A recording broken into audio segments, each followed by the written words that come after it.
अयं निज परो वेत्ति गणना लघुचेतसाम् उदारे चरितारं तु वसुदैव कुटुम्बकम्। ॐ स्वस्ति न इन्द्रो वृद्धश्रवाः स्वस्ति न पूषा विश्ववेदाः स्वस्ति नस्तार्क्ष्यो अरिष्टनेमि स्वस्ति नो बृहस्पतिर्दधातु।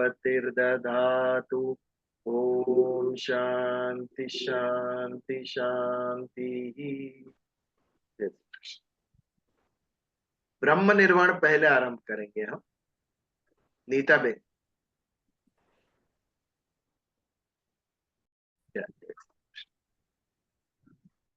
राम धन पायो पायो जी मैंने राम रतन धन पायो पायो जी मैंने राम रतन धन पायो वस्तु अमूलिक दे मेरे सतगुरु वस्तु अमूलिक वस्तु अमूलिक वस्तु अमूलिक दे मेरे सतगुरु कृपा कर अपनायो आयो जी मैंने राम रतन धन पायो पायो जी मैंने राम रतन धन पायो जन्म जन्म की पूंजी पाई जन्म जन्म की पूंजी पाई जग में सभी को आयो पायो जी मैंने जग में सभी को आयो पायो जी मैंने राम रतन धन पायो पायो जी मैंने राम रतन धन पायो सत्य की नाव खेवतिया सतगुरु सत्य की नाव खेवतिया सतगुरु भव सागर तर आयो पायो जी मैंने राम रतन धन पायो पायो जी मैंने राम रतन धन पायो हर छिन कुटेवा को चोर न लूटे हर छिन कुटेवा को चोर न लूटे दिन दिन बढ़त सवायो पायो जी मैंने दिन दिन बढ़त सवायो पायो जी मैंने राम रतन धन पायो पायो जी मैंने राम रतन धन पायो मीरा के प्रभु गिरिधर नागर मीरा के प्रभु मीरा के प्रभु मीरा के प्रभु गिरिधर नागर हर जस गायो पायो जी मैंने राम रतन धन पायो राम रतन धन पायो पायो राम रतन धन पायो, पायो जी मैंने राम रतन धन पायो। जय श्री कृष्ण। बहुत सुंदर गाया अभी। राम रतन धन पायो। नेक्स्ट सोनल जी, 12वें अध्याय भक्ति योग का श्लोक हमें समझाएंगे, भावार्थ उसका। अथैतदप्यशक्तोऽसि कर्तुमद्योगमाश्रितः सर्वकर्मफलत्यागं तत कुरु यतात्मवान्। यदि मेरी प्राप्ति रूप योग के आश्रित होकर उपयुक्त साधनों को करने में भी तू असमर्थ है, तो मन बुद्धि आदि पर विजय प्राप्त करने वाला होकर सब कर्मों के फल का त्याग कर। गीता अध्याय 9 श्लोक 27 में इसका विस्तार देखना चाहिए।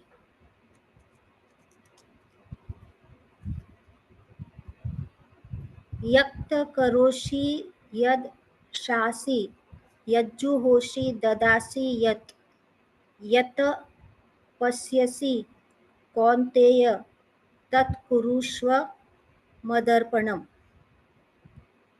हे अर्जुन, तू जो कर्म करता है, जो खाता है, जो हवन करता है, जो दान देता है और जो तप करता है, वह सब मेरे अर्पण कर।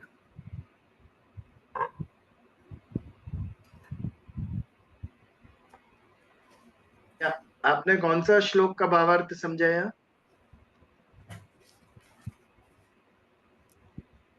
दिस इज अध्याय 12 श्लोक 11। 11वें श्लोक का। हाँ, तो उसमें आपने वो 9वें अध्याय का श्लोक लिया। हाँ, यत् करोषि इसमें यदश्नासि यज्जुहोषि ददासि यत् तपस्यसि कौन्तेय यस तत्कुरुष्व मदर्पणम्, वो वाला ना? जी, इसमें रेफरेंस है गीता अध्याय ठीक है। 9वें हाँ, श्लोक 27 में इसका विस्तार है। तो ओके, मैंने अध्याय 9 से वो श्लोक पढ़ा और उसका एक्सप्लेनेशन। ठीक है, ठीक है। Nice effort, good. Thank you. आगे बढ़ते हैं। श्रीमद् भगवत गीता अध्याय 9, राज विद्या राजगुह्य योग। प्रकरण कौन सा चल रहा है अभी? भगवान को मानने वाले और भगवान को न मानने वाले। एक श्रद्धा युक्त भक्त और एक जिसको श्रद्धा नहीं है। श्रद्धा क्यों नहीं है? क्योंकि भगवान को तनुमाश्रित जानते हैं। जैसे हम मनुष्य इस मृत्यु लोक में शरीर के आश्रित है, हमारे जीवन का संपूर्ण देह, संपूर्ण ध्येय इस शरीर को सुख पहुंचे उसके लिए हम कार्यरत है। स्थूल शरीर हो या सूक्ष्म शरीर हो, मन को अच्छा लगना चाहिए, बुद्धि को एक्सेप्ट करना चाहिए, अहम को सम्मान मिलना चाहिए। स्थूल शरीर को अनुकूल परिस्थिति मिलनी चाहिए, एसी, गर्मी बहुत हो तो शरीर में कहीं पीड़ा नहीं होनी चाहिए। हमारा सारा जीवन शरीर को संभालने में ही चला जाता है, सूक्ष्म देह हो या स्थूल देह हो। इसके लिए हम शरीर से आश्रित है। यदि शरीर में कुछ भी इतनी भी पीड़ा हो तो हम अन्य कहीं पर भी हमारा ध्यान नहीं लगता। हमारा संपूर्ण जीवन खाने पीने में और शरीर को सुख देने के पीछे ही हमने गंवा दिए। उसके लिए ही कार्यरत रहे हम।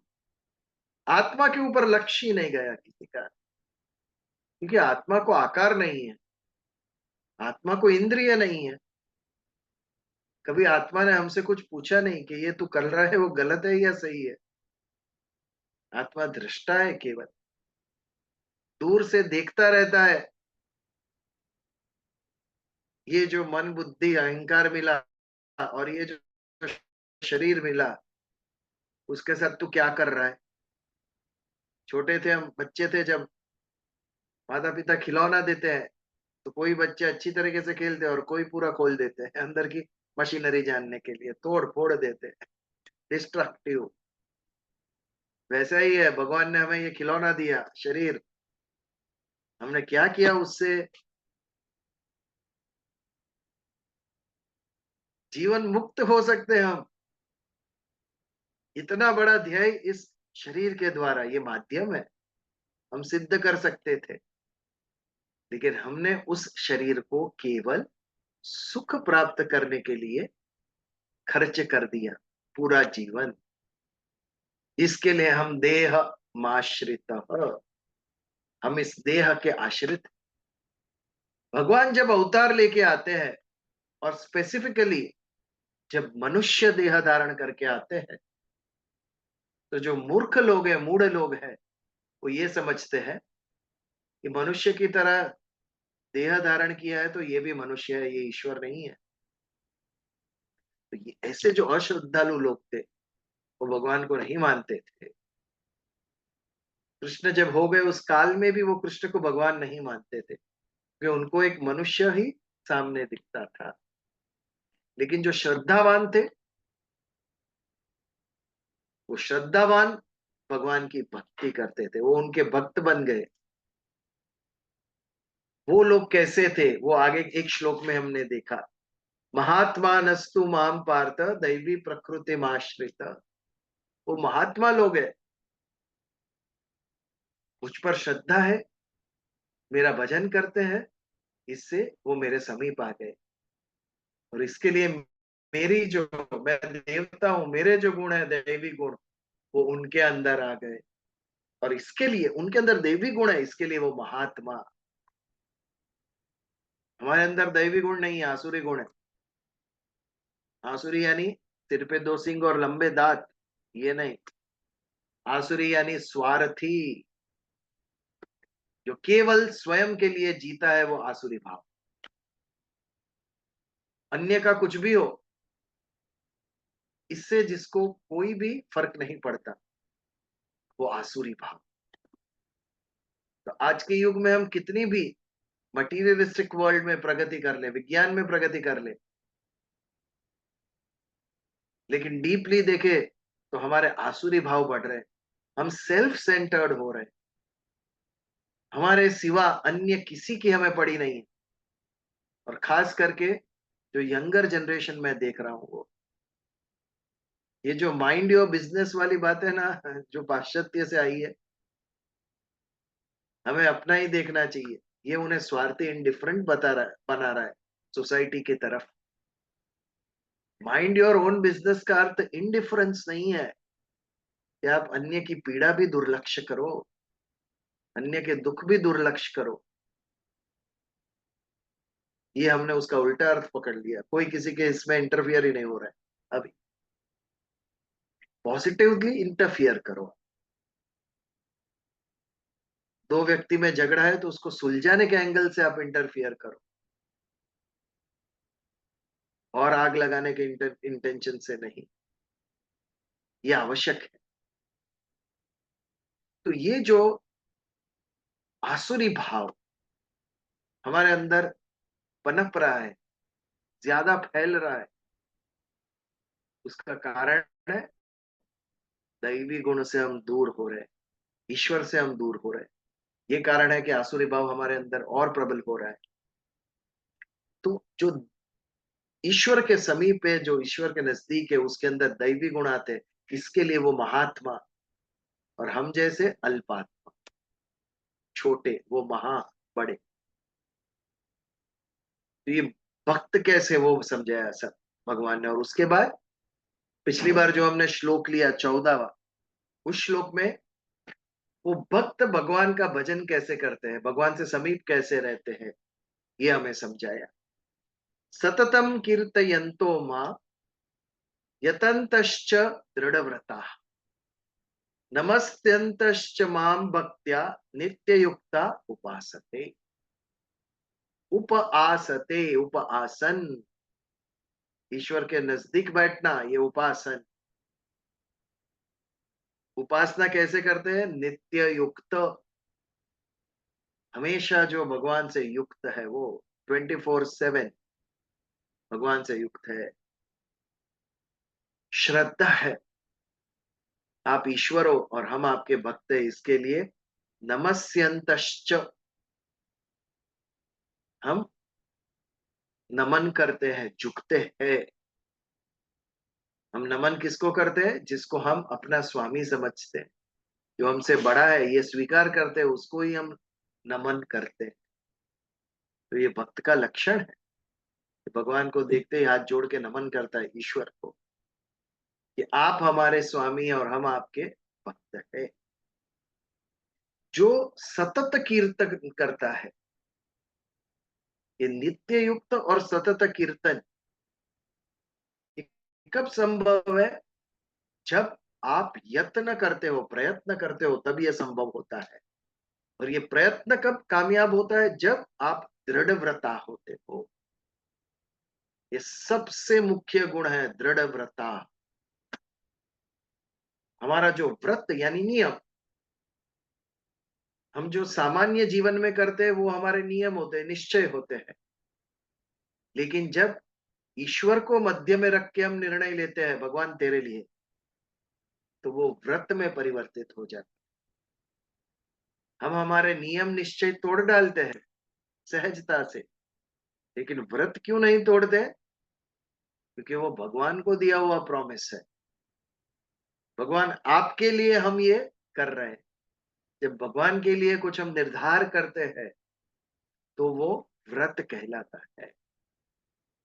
तो ये केवल दृढ़ता, मन की दृढ़ता की बात नहीं है, इसमें ईश्वर को दिया गया एक प्रॉमिस भी है, एक व्रत भी है, तब जाके वो सफल होता है।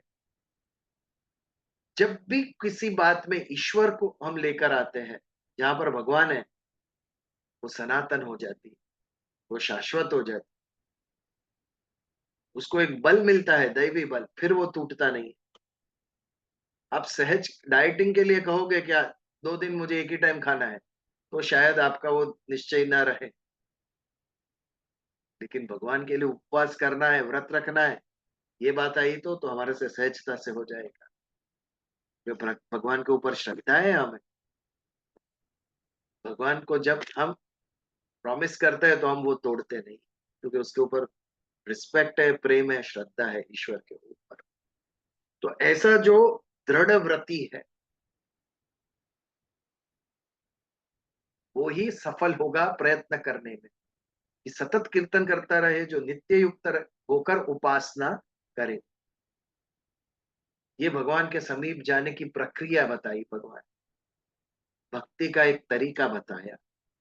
इस तरीके से आप भक्ति कीजिए, वो करता है, उसका जो भक्त है वो। तो ये तो हमारा 14वां श्लोक, जो हमने पिछली बार समझा। अभी 15वें श्लोक से आरंभ करते हैं। आपके सामने यदि है तो आप भी पढ़िए। ज्ञान यज्ञेन चाप्यन्ये यजन्तो मामुपासते एकत्वेन पृथक्त्वेन बहुधा विश्वतो मुखम्। ज्ञान यज्ञेन चाप्येन यजन्तो मामुपासते। ज्ञान यज्ञ, चाप्यन्य यानी च अपि अन्य, च यानी एंड। एक ज्ञान यज्ञ से मेरी उपासना करता है, और कोई अन्य तरीके से मेरी उपासना करता है।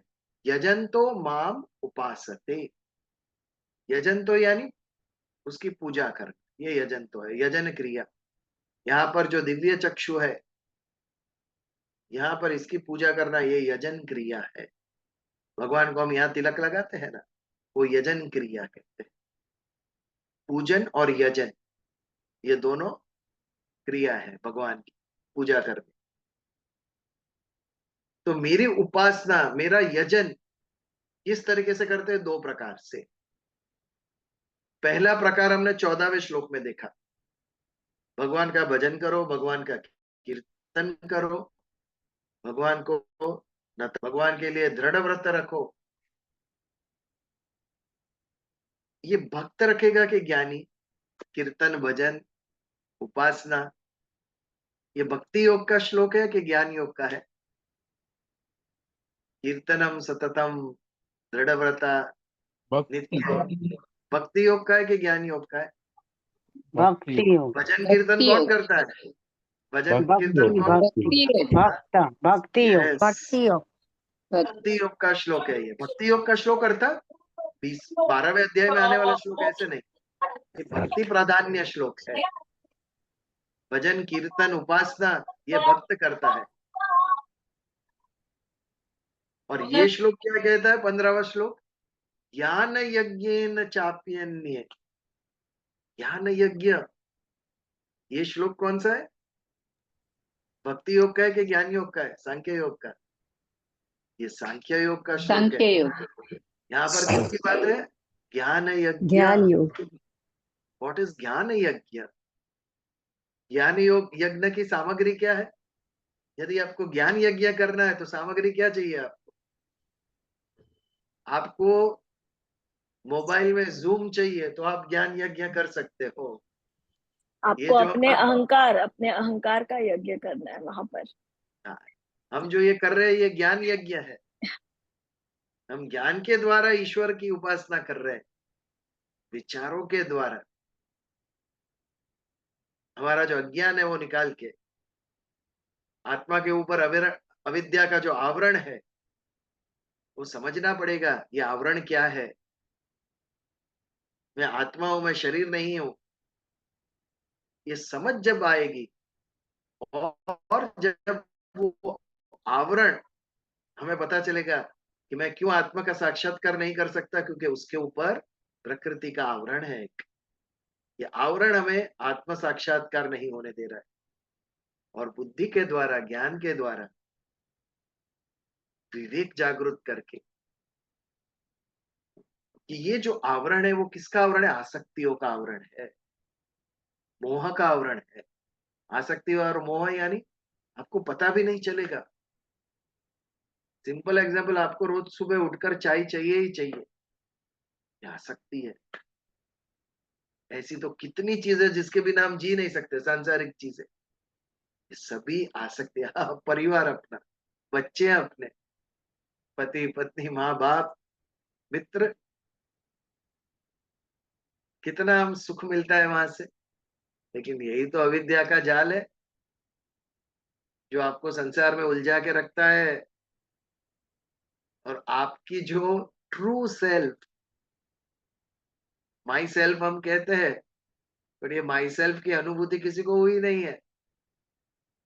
माई सेल्फ को हम शरीर ही समझते हैं, but true my self is स्व, यानी मेरा आत्मा। वहां तक पहुंचने यही आसक्तियां, यही लाइकिंग्स, डिसलाइक्स, पसंद नापसंद, यही सब एक आवरण स्वरूप में हमारे आत्मा को कवर करके रखा है। इस अविद्या को, इस आसक्ति को, इस मोह को ज्ञान के द्वारा मिटाया जा सकता है। जब हम सत और असत का फर्क समझते हैं, जब हमारी पंडा बुद्धि जागृत होती है, जिसकी पंडा बुद्धि जागृत हुई वो पंडित। पंडा बुद्धि हमें सत असत का भेद समझाती है। वो ये ज्ञान यज्ञ, ज्ञान यज्ञ में अन्य कोई सामग्री नहीं। इंट्रोस्पेक्शन, अपने आप के अंदर झांकना है, अपने आप को समझना है। हम दूसरों को समझने में ही जीवन व्यतीत कर देते हैं। ये ऐसा है, वो वैसा है, इसने ऐसा किया। अपने आप को देखिए, प्रगति होगी आपकी।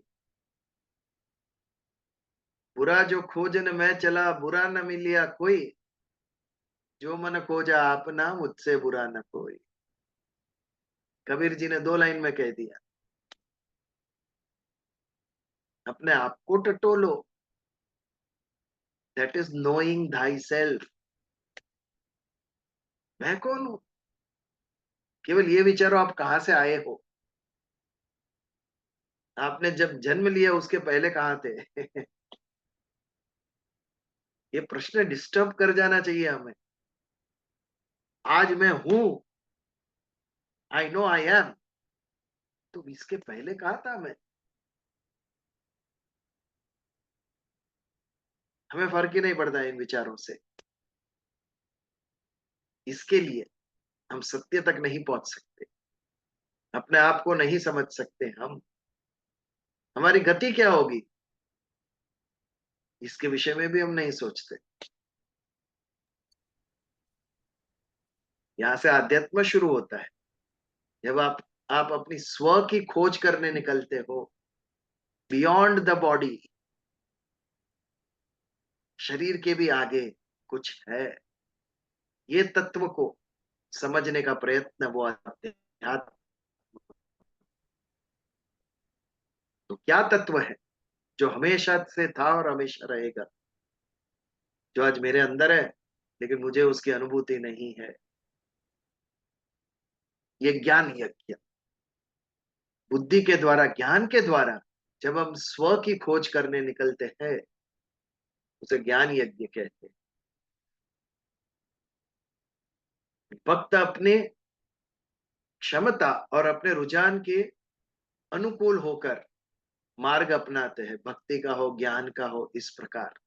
इसके लिए भगवान यहाँ पे कहते हैं कि ज्ञान यज्ञेन चाप्यन्ये, चाप्यन्य यानी च अपि अन्ये, और अन्य, यानी एक ज्ञान यज्ञ हो सकता है, एक भक्ति भाव का भी मार्ग है, एक कर्म योग का भी मार्ग है, एक ध्यान का भी मार्ग है।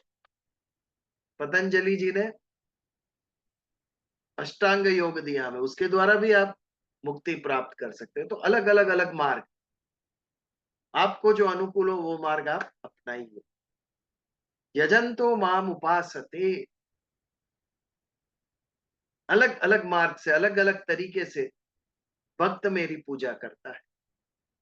जो ज्ञानी है वो ज्ञान यज्ञ से करता है, जो भावुक है वो भक्ति करता है, जो कर्मनिष्ठ है वो कर्म के द्वारा करता है।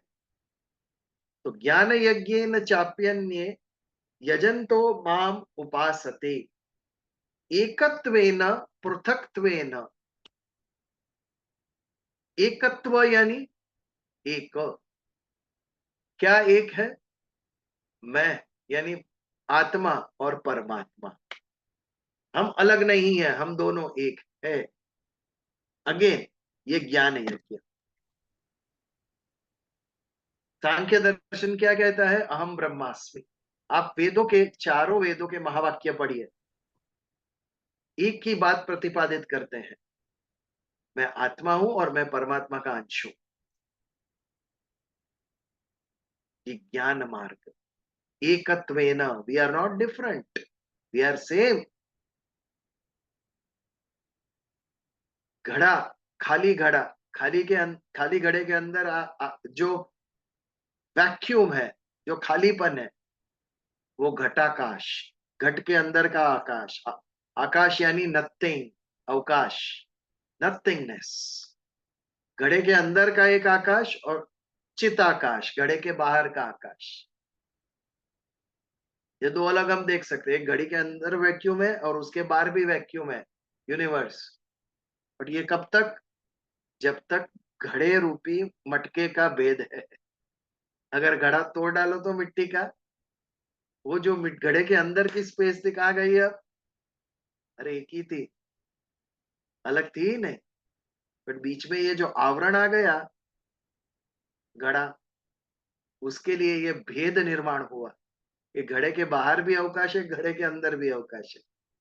ये घड़ा यानी, घट यानी शरीर। ये शरीर, जड़ शरीर मिला तो उसके अंदर की आत्मा और बाहर की परमात्मा, ये दो अलग हम भास हो रहा है।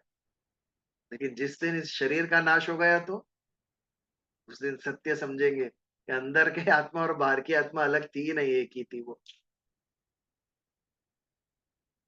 एक मेरे ख्याल से कबीर जी का कि किसी का भजन था, घट घट में पंछी बोलता। ये घट यानी शरीर, और पंची यानी आत्मा। घट घट में पंची बोलता, किशोर यामुनकर जी का एक भजन है ये, जब कभी अवकाश मिले तो सुनना। ये घट यानी शरीर और पंची यानी आत्मा उसका। तो प्रतिपादित क्या कर रहे हैं, हम एक ही है। ये जो अंदर का आत्मा है बाहर का आत्मा अलग नहीं है, बीच में शरीर है, इसके लिए अलग भास हो रहा है। जिस दिन शरीर नहीं होगा वो सब एक ही हमें दिखाई देंगे। तो ये एकत्व न, जो ज्ञान मार्गी है वो अपने को अलग नहीं समझता है। मैं और ईश्वर हम एक ही है। एक ही है तो भक्ति कौन किसकी करेगा। अगर पूजा करनी है, उपासना करनी है, भक्ति करनी है, नमन करना है, तो उसके लिए दूसरा व्यक्ति चाहिए। अगर हम दोनों एक ही है तो कौन किसकी करेगा, दो है ही नहीं। तो भक्ति में पृथक्त्वेन, पृथक यानी अलग अलग। जब तक मैं और ईश्वर अलग हैं तब तक भक्ति। जब हम दोनों एक हो गए तो भक्ति का अंत। भक्ति करने के लिए ईश्वर और भक्त का अलग होना आवश्यक है। पृथक, अलग अलग। ज्ञान में एकत्व, आत्मा परमात्मा एक ही है, एक दूसरे का अंश है। तो कोई एकत्वेन मेरी उपासना करता है, कोई पृथक्त्वेन यानी मुझे ईश्वर समझकर, मुझे अन्य समझकर वो मेरी उपासना करते हैं। एकत्वेन पृथक, पृथक्त्वेन बहुधा विश्वतो मुखम, ये तीसरी कर्मयोग। बहुधा विश्वतो मुखम, भगवान का विराट स्वरूप चतुर्मुखी, सारे विश्व को ईश्वर देखते हैं वो। यस, ईश्वर में सारे विश्व को देखने वाले। भगवान ने जब विराट विश्वरूप दर्शन दिखाया, अपने अनंत मुख दिखाए भगवान ने, तो समझ में आया कि सारी पृथ्वी, सारा ब्रह्मांड भगवान के मुख से उत्पन्न हुआ है और भगवान के मुख में ही विलीन हो रहा है। अर्थात इस ब्रह्मांड का कारण भी ईश्वर और उसका कार्य भी ईश्वर। सृष्टि आई कहां से, इतने सारे प्लैनेट, इतने सारे सितारे किससे उत्पन्न हुए ये सब? ये सब नारायण से उत्पन्न हुए, सूक्ष्म नारायण से। और विलीन किस में हो गए? उसी में सब विलीन हो गए। तो जिसमें से कोई पदार्थ उत्पन्न हुआ है, मिट्टी में से घड़ा बना, तो घड़े के कण कण में मिट्टी है, घड़े से मिट्टी अलग नहीं है, उसी से वो बना है। तो यदि ये सृष्टि ईश्वर से बनी है तो उसके कण कण में ईश्वर है। संपूर्ण जगत ईश्वर में ही है, क्योंकि उसमें से ही उत्पन्न हुआ है वो, और उसी में विलीन होगा। तो इस सृष्टि को, इस ब्रह्मांड को बहुधा विश्वतो मुखम, बहुधा यानी बहुत सारे अलग अलग मुख वाले ईश्वर का प्रतीक कहा उसको, मेटाफर, कंपैरिजन। ये जो बहुधा मुख वाला ईश्वर है वो ही सृष्टि है, क्योंकि उसी ईश्वर से सृष्टि निर्माण हुई। तो इस ईश्वर में और सृष्टि में कोई अंतर नहीं है। अगर ये संसार, अगर ये सृष्टि, अगर ये ब्रह्मांड ये ईश्वर ही है, तो मैं किसकी उपासना करूं? मंदिर में बैठी मूर्ति की कि ये जगत की? जगत में कृष्ण देखने लगे कर्मयोगी, संसार में भगवान देखने लगे, और तभी जाके किसी के मन से ये निकला होगा वसुधैव कुटुंबकम, ये सारी पृथ्वी भगवान तू ही है। तो फिर हम सब भाई बहन, एक ही पिता की संतान है हम सब, और ये भाव निर्माण हुआ होगा वसुधैव कुटुंबकम, बहुधा विश्वतो मुखम। ये जब भाव निकला तो अपने आप मनुष्य कार्यरत हुआ कि इस सृष्टि से मेरे जो भाई बहन है, जो अन्य जीव है, वो भी तो ईश्वर है। I will take care of everybody. मैं सबके हित के, सबके कल्याण के लिए कार्यरत होऊंगा। इंसान ने, मनुष्य ने संन्यास लिया। कल तक सम्यक न्यास इति संन्यास, न्यास यानी त्याग करना। अच्छा त्याग किया। क्या त्याग किया? अपनी स्वार्थ वृत्ति का त्याग किया। कल मैं स्वयं के लिए और मेरे परिवार के लिए जी रहा था। ये स्वार्थ वृत्ति का त्याग, आज से मैं सारे विश्व के कल्याण के लिए जीऊंगा। ये संन्यास। ये भाव कब आया? जब बहुधा विश्व तो मुख,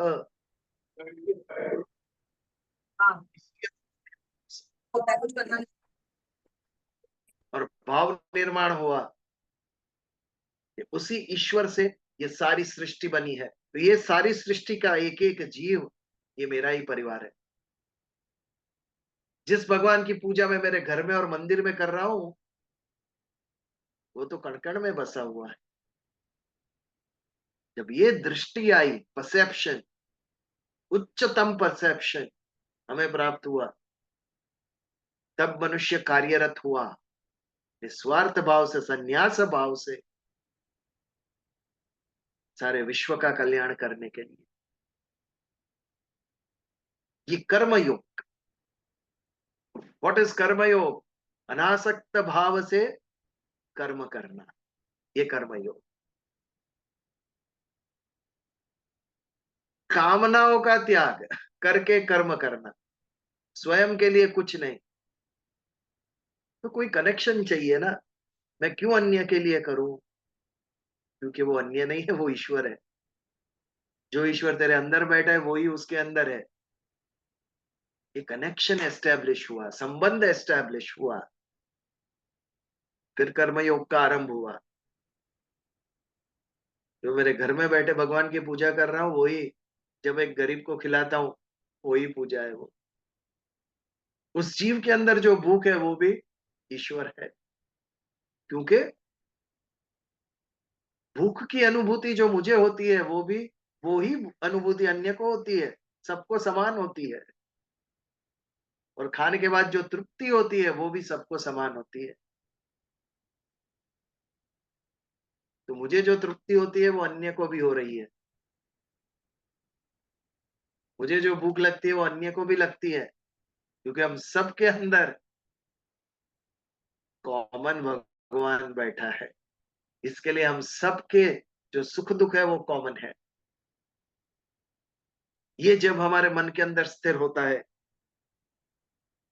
जब हमारी दृष्टि बदलती है, तब कर्मयोग का आरंभ होता है। हम अनासक्त भाव से काम करते हैं, विदाउट एनी डिफरेंस। हमारी दृष्टि में से सब भेद निकल जाते हैं। मनुष्य हो, पशु पक्षी, सबके लिए हमारे अंदर करुणा उत्पन्न होती है, दया उत्पन्न होती है। ये करुणा और दया दैवी गुण है, परम दैवी गुण है करुणा और दया। अन्य किसी जीव को भगवान ने ये दिया नहीं है, मनुष्य को दिया है ये गुण। करुणा, कंपैशन, दया, पिटी। अन्य का जब दुख हम नहीं देख सके, तभी जाकर वो दुख मिटाने का संकल्प किया हमने। जो पहला वैद्य या डॉक्टर बना होगा, वो पैसा कमाने के लिए नहीं बना होगा। उसे पीड़ा देखी नहीं गई होगी किसी की, और उसने मन में चैलेंज उठाई होगी, निश्चय किया होगा, ये पीड़ा का कारण मैं ढूंढूंगा और उसका निवारण क्या है, ये मैं ढूंढूंगा। वहां से पूरी मेडिसिन की शुरुआत हुई होगी। हर एक खोज के पीछे कोई भाव है। तब जब हृदय द्रवित होता है, तब जाके अहम चैलेंज उठाता है, ये करके दिखाऊंगा मैं। ज्ञान जब हुआ, बहुधा विश्वतो मुखम, अनेक मुख वाले भगवान नारायण ही ये विराट स्वरूप, ये विश्व है, अन्य कुछ भी नहीं है। इसके लिए तो विश्व रूप दर्शन ये कहा गया। सारे विश्व का दर्शन नारायण के अंदर हुआ। यदि नारायणी विश्व है तो फिर इस विश्व की पूजा करेंगे हम, लोगों की निस्वार्थ भाव से सेवा करेंगे हम। And we all are connected. हमारे अंदर एक संबंध है, हमारे सबके पिता भगवान नारायण है। We all are brothers and sisters, वसुधैव कुटुंबकम। ये भाव ने जन्म लिया और कर्मयोग का आरंभ हुआ।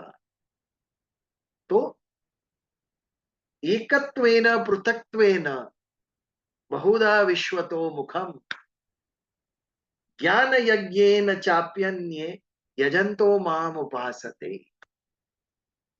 ज्ञान यज्ञ से मेरा पूजन यजन करता है या कोई अन्य तरीके से, कर्मयोग से, भक्ति योग से। एकत्व होगा तो ज्ञान योग, पृथक होगा तो भक्ति योग और कर्मयोग। कर्मयोग में भी एकत्व का भाव नहीं है। हम सेवा किसकी करते हैं? सेवा अन्य की करते हैं। निष्काम भाव से कर्म किसके लिए करते हैं? अन्य के लिए करते हैं।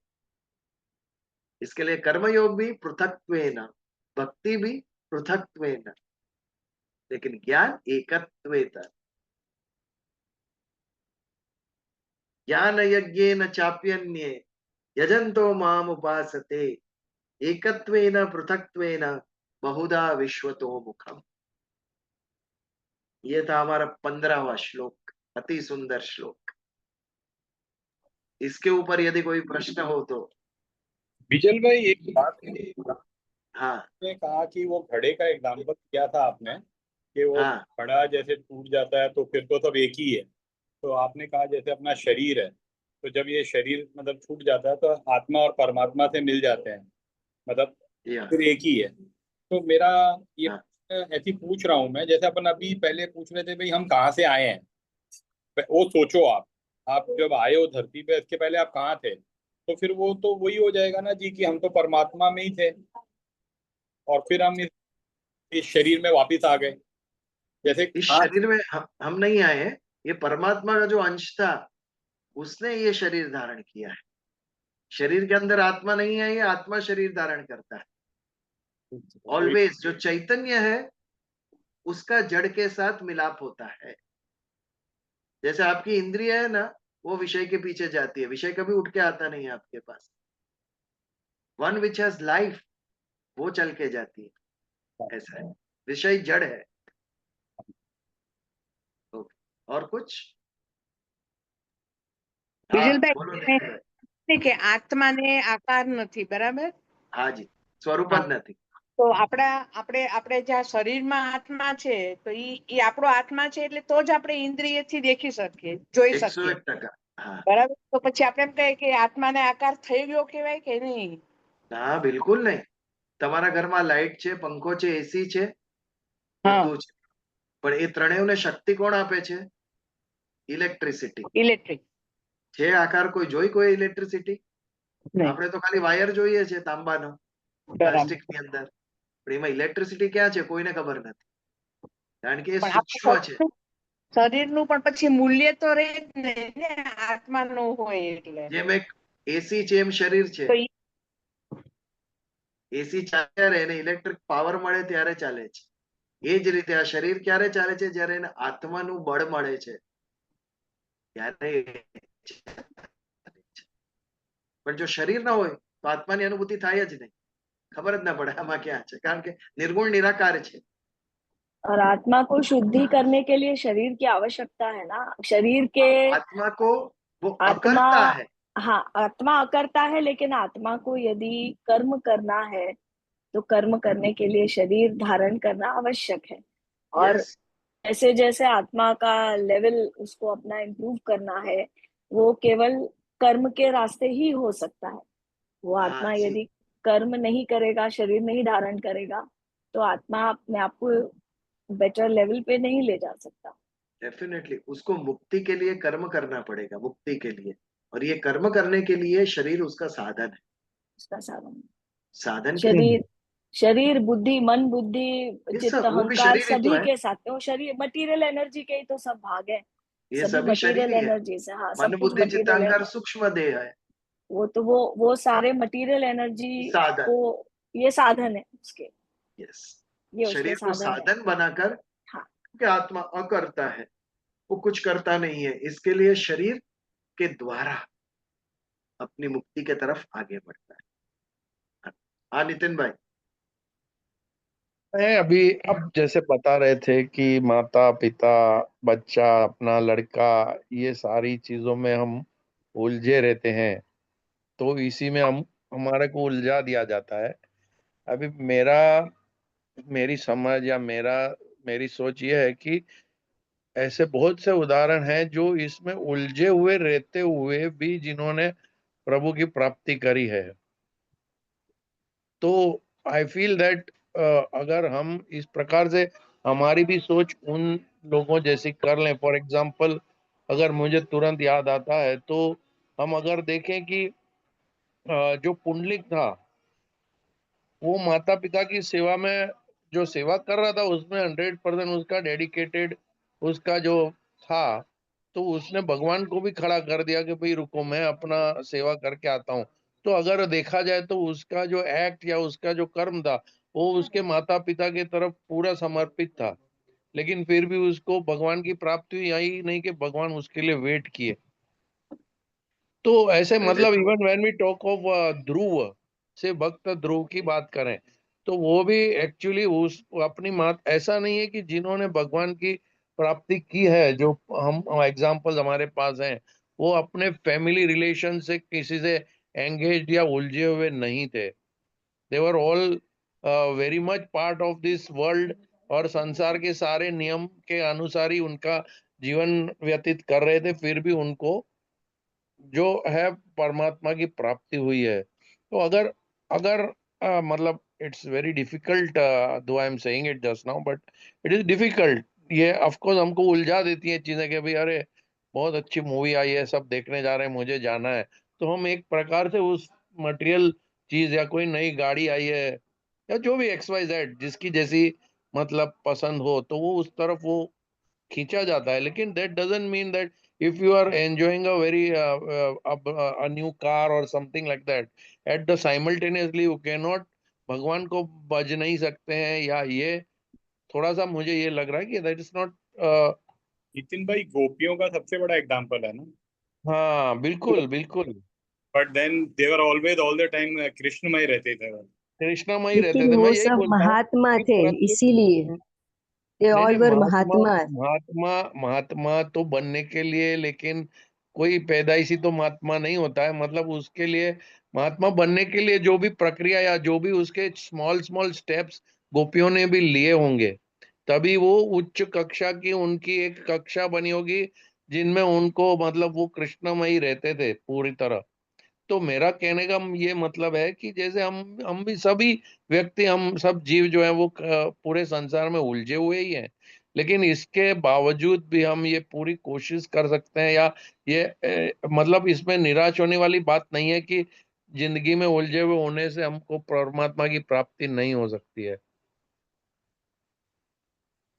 મારું यहाँ पर दो છોડી દઈએ તો ભગવાનની પ્રાપ્તિ વધારે થઈ શકે ને. है हाँ जी, મારું તારું છોડી દઈએ, બધામાં જ ઈશ્વર છે એમ માનીએ તો ભગવાનની પ્રાપ્તિ જલ્દી થઈ શકે ને. 101%, 101%। अब नितिन भाई के प्रश्न की हम बात करेंगे। ये जो उलझना है ना, ये दो प्रकार का होता है। एक मन से, और एक अपनी ड्यूटी समझ के उलझना, अपना कर्तव्य समझ के उलझना। अब पुंडलिक माता पिता की सेवा कर्तव्य भाव से कर रहा था या प्रेम से कर रहा था, ये हम दोनों ही पुंडलिक थे, को, हाँ दोनों ही एलिमेंट्स थे। कैसे अगर कहेंगे आप? प्रेम नहीं हो तो मतलब माता पिता के प्रति प्रेम नहीं हो तो अगर कर्तव्य समझ के भी वो करता हो तो मुझे नहीं लगता कि उसको भगवान प्रसन्न होते। अगर ओके, माता पिता के तरफ उसका प्रेम नहीं हो और फिर भी वो भगवान, एक फिजिकल एक्सरसाइज के जैसे सेवा करता हो, उनके हाथ पैर दबाता हो, उनको समय से दवाई देता हो, So I don't think a God will be happy with that kind of a behavior. But This is then my why thinking. God first place God Pundalik के घर पे क्यों आए और किसी के घर पे नहीं? Already Pundalik had established himself as a big भक्त. इसके लिए तो भगवान आए ना उसके घर पे, क्यों आते नहीं? Absolutely. अन्य किसी के घर पे क्यों नहीं गए भगवान? पुंडलिक के घर पे ही गए, क्योंकि Pundalik had already established himself as a great भक्त of Krishna. Yeah. इसके लिए भगवान उसके घर पे जाते हैं। यही मेरा कहने का यही था। जैसे गोपियों का इन्होंने जो गोपी, हाँ गोपियों की जो उलझन थी, उलझन आई एम सॉरी नॉट उलझन, जो भाव था वो ईश्वर के प्रति था, ईश्वर के प्रति था, परिवार के प्रति नहीं, ईश्वर के प्रति था। वो अपने परिवार का काम वो मैकेनिकली करती थी, भाव से केवल ईश्वर के, कृष्ण के साथ वो जुड़ी हुई थी। ये बात है। हमारे इतने सारे ऋषि सभी ने संसार किए, और भगवत गीता क्या है सबसे बड़ी बात, भगवान कृष्ण तो यही प्रतिपादित कर रहे हैं कि आप संसार में रहकर अनासक्त भाव से आपकी सभी जिम्मेदारियां आप पूर्ण कीजिए। एग्जैक्टली अनासक्त भाव से, एग्जैक्टली दैट इज आसक्त व्हाट आई भाव वाज ईश्वर ट्राइंग के टू। प्रति, संसार के प्रति अनासक्त भाव, लेकिन कर्म करना ही है। जो आपकी सांसारिक जिम्मेदारी है वो निभाना ही है, लेकिन आसक्ति से नहीं। ड्यूटी, कर्तव्य, धर्म समझकर, गुण धर्म और वर्ण के अनुसार भाव- जो आपका भाव- कर्तव्य है वो तो करना ही है। वो तो मतलब अर्जुन को भी ये थोड़ी कह रहे हैं कि तुम योद्धा मत बनो, तुम संत बन जाओ। एग्जैक्टली नहीं, उससे मेरा कह रहे कहने हैं का लड़ो। अर्थ है, मेरा कहने का अर्थ है कि मान लो आज का ये रिसेंट लाइफ का अगर जो प्रेजेंट टाइम का अगर हम देखें कि भाई कोई बहुत बढ़िया गाड़ी खरीद के लाता है BMW वगैरह, तो ये नहीं है कि भाई उसमें वो ऑफिस में जाने में उसको ज्यादा आनंद आता हो, या उसके लिए वो नई गाड़ी अच्छी गाड़ी है, उसका वो आनंद तो ले सकता है, लेकिन he is using it only for going to his work place और whatever, you see. So basically he is using the things only for the, क्या बोलते हैं, मतलब जो उसकी ड्यूटी है उसके लिए वो कर रहा है उसका यूज। देखो ये जो लेकिन आप BMW गाड़ी का एग्जाम्पल दे रहे हो ना, हाँ संभावना है कि हाँ जिसने वो गाड़ी खरीदी है उसको जरा भी आसक्ति नहीं है। एग्जैक्टली उसके that is pass what I M इतना सेइंग। पैसा है कि उसके बजट में ये वो लोग यही टाइप की गाड़ियां खरीदते हैं, बट और रास्ते पे चलने वाला शायद वो गाड़ी देख के आसक्त हो जाए, अरे मेरे पास कब आए और मेरा मन से वो बीजल भाई, निकलती ही नहीं है गाड़ी। ये बीजल जो भाई है मेरा रास्ते चलने वाला मेरा वो बंद गया, उससे उसमें बैठा है वो नहीं बंधा है, जो उससे आसक्त हुआ है वो चलने वाला आसक्त हुआ है, ये भी संभावना है। नहीं नहीं, मेरा कहने का मतलब what I am trying to say is that I have little back to differ, कि जिसके पास इतनी बजट है तो उसको उसकी आसक्ति नहीं होगी। नहीं, मैं ये वही तो बोलता मैं हूँ बोल रहा हूँ, आसक्ति नहीं होगी उसको। जिसके पास बजट नहीं है, लेकिन at a given point in time suppose वो बजट बन जाती है और मे बी इसकी पहली लग्जरी कार है, तब भी वो हो सकता है कि उसकी एक कक्षा ऐसी हो सकती है कि वो उसमें आसक्त ना हो। It all depends on your mind, how you train your mind. Exactly ये मेंटल गेम है पूरा। या आप अपने आप को कितना डिटैच रख सकते हो, डिटैच, यही भगवान सिखा रहे हैं हमें। एग्जैक्टली तो परिवार का भी हो सकता है ऐसे, हाँ हाँ अटैच हुए बिना आप सभी कर्तव्य निभा रहे हो, आपके परम अटैचमेंट ईश्वर के साथ है और परिवार के सभी कर्तव्य आप कर रहे हो, ये भी संभव है। लेकिन हमारा स्वभाव है ना, जिसके साथ रहते हैं उसके ऊपर प्रेम आता ही है हमें। आता ही है। झगड़ा भी उधर ही होता है, प्रेम भी उधर ही होता है। आप देख लो, दो सोसाइटी आगे, दो बिल्डिंग आगे जो रहते हैं उसके साथ कोई झगड़ा नहीं है, झगड़ा किसके साथ है, बाजू के फ्लैट वाले के साथ। आप देखो, नहीं, यही तो बात सब शायद कुछ एक दो महीने पहले अपने प्रवचन में ही शायद आपने कहा था कि इमोशंस तो होने ही वाले हैं, इमोशनलेस जिंदगी इज नॉट पॉसिबल, तो your emotions towards your near and dear ones are definitely going to be there, but वो इमोशंस हमारे कंट्रोल में होने चाहिए, नहीं तो विनाशक हो जाए। एब्सोल्युटली। सृजनात्मक करना है तो हमें उसको धृतराष्ट्र, अपने कंट्रोल में रखना चाहिए, नियंत्रण हाँ, धृतराष्ट्र नहीं बनना है। वेरी ट्रू, बहुत सही एग्जांपल, बहुत सुना सही। उन्होंने भी, सुनी तो गीता उन्होंने भी, लेकिन कल सोमवार था ना, हमारे सत्संग में एक भाई ने प्रश्न किया कि दुर्योधन राजा तो नहीं था और विश्वामित्र का व्रत क्या था कि मैं सिंहासन पे जो राजा है उसके लिए मैं प्रतिबद्ध हूं, तो दुर्योधन के युद्ध में क्यों गए वो? ये क्वेश्चन पूछा किसी ने, बट नहीं, बात बट क्या थी? युद्ध एक्चुअली वो दुर्योधन का युद्ध नहीं कहा जाएगा जब तक हस्तिनापुर का गद्दी युद्ध था, एग्जैक्टली कौरव और एग्जैक्टली पांडव, और सम्मति थी हाँ इसकी धृतराष्ट्र की धृतराष्ट्र की। वो इतना अंध हो गया था पुत्र प्रेम में कि जो भी पुत्र कहता था वो हाँ करता था। तो राजा ने सम्मति दी थी इस युद्ध की, इसके लिए पितामह ने उसका साथ दिया था कि अभी ये हस्तिनापुर का युद्ध है, अभी इसे डिफेंड करना पड़ेगा मुझे। वो आसक्ति नहीं थी, उनका कर्तव्य था। बस ये भेद हमें समझना है कि कहाँ आसक्ति और कर्तव्य के बीच में लाइन ड्रॉ करते हैं। भगवत गीता का सबसे बड़ा मैसेज यही है, अनासक्त भाव से आप परिवार में रहकर भी त्याग करने की कोई आवश्यकता नहीं संसार की। एग्जैक्टली आप ये अचीव कर सकते हैं। ये बात है। चलो बढ़िया डिस्कशन हुआ। आज नए श्लोक का आरंभ अभी अगले मंगलवार 16वें श्लोक से आप आरंभ करेंगे। भगवत गीता का कौन सा 12वां श्लोक है ना अभी इशिता जी, भक्ति योग का?